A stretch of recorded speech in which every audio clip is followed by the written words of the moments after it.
Apprentice ఉపాధ్యాయుడు కూడా apprentice గురించి కానీ సిపిఎస్ గురించి కానీ పోరాటాలు జరిగితే వచ్చేటువంటి సందర్భం లేదు. అదే సందర్భంలో నారాయణ గారు రాష్ట్ర అధ్యక్షుడుగా ఉన్నప్పుడు సిసి విధానం వచ్చింది.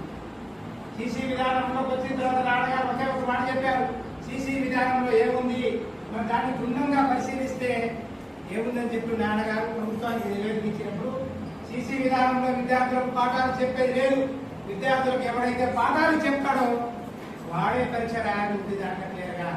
అధికారులకు తెలియదు అంటే పాఠం చెప్పిన వాడే పరీక్ష రాయాలి, విద్యార్థులకు ఏమి పని లేదు అంటే విద్యార్థులను శుద్ధముక్తులుగా తయారు చేసేటువంటి ప్రక్రియ సిసి విధానంలో ఉంది. దీన్ని టీఎస్ ఆంధ్రప్రదేశ్ రాష్ట్ర నాయకత్వం తీవ్రంగా ఖండిస్తుందని చెప్పినటువంటి నాయకుడు.